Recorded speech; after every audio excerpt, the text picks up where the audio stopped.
Magandang araw mga kaibigan. Ito ang Future and History TV na maghahatid sa inyo ng makabuluhang usapin tungkol sa mga nangyayari at mga nangyayari sa kasaysayan ng mundo. At sa episode natin ngayon ay tatalakayin natin ang gulo sa pagitan ng India at Pakistan. Maganda to kaya makinig mabuti. Sa kasalukuyan, muling sumiklab ang tensyon sa pagitan ng India at Pakistan dahil sa isang serye ng mga insidente na nag-ugat sa isang pag-atake sa Pahalgam, Kashmir noong April 22, 2025. Sa nasabing insidente, 28 sibilyan, karamihan ay mga Hindu turista ang napatay. Itinuturo ng India ang militanteng grupong The Resistance Front na umano'y may kaugnayan sa Pakistan bilang responsable sa pag-atake. Bagamat kalaunan ay itinanggi ng grupo ang pananagutan. Operation Sindoor, Ika-7 ng Mayo taong 2025, bilang tugon sa pag-atake sa Pahalgam, inilunsad ng India ang Operation Sindoor, isang serye ng mga missile strikes na tumarget sa mga kampo ng mga militanteng grupo tulad ng Jaish-e-Mohammed at Lashkar-e-Taiba sa loob ng Pakistan at Pakistani Administered Kashmir.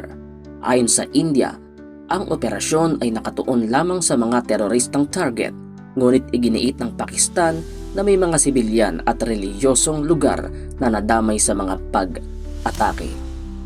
Operation Bunyan Yun Marsus, Ika-10 ng Mayo sa kasalukuyang taon. Bilang ganti, inilunsad ng Pakistan ang Operation Bunyan Yun Marsus na tumarget sa mga base militar ng India.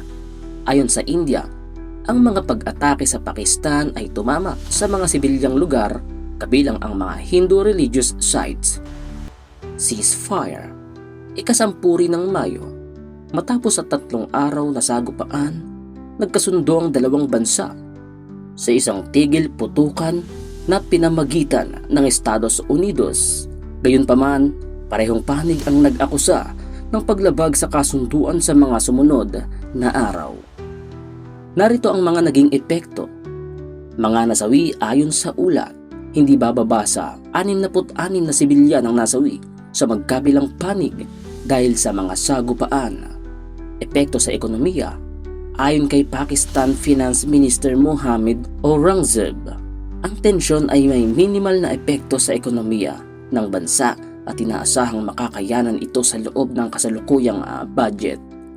Ang Indian Prime League o IPL, isang prestihiyosong T20 cricket tournament, ay pansamantalang sinuspinde ng 1 linggo dahil sa tensyon, at narito ang pahayag ng bawat pinuno.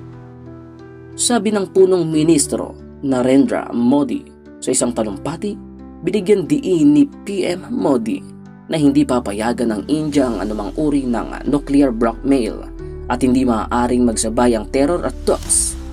Ipinaabot niya na ang anumang susunod na pag-atake ay sasagutin ng mas matinding aksyong militar. Si Air Marshal A.K. Bharti, nagbigay siya ng babala sa Pakistan gamit ang isang sipi mula sa Rachari Manas na nagpapahiwatig na ang kapayapaan ay makakamtan lamang kung may respeto at takot sa pagitan ng mga bansa. At ano nga ba ang kalagayan nila ngayon? Habang may umiiral na ceasefire, nananatiling mataas ang tensyon sa rehiyon. Patuloy ang mga diplomatikong usapan upang mapanatili ang kapayapaan, ngunit may mga ulat ng patuloy na paglabag sa kasunduan. Ang sitwasyon ay nananatiling maselan at ang mga sumusunod na hakbang ng bawat panig ay kritikal sa pagpapanatili ng katatagan sa rehiyon. Anong opinion mo sa mga nangyayari sa pagitan ng dalawa? Maaari kang magbigay ng komento sa video ito. Maraming salamat.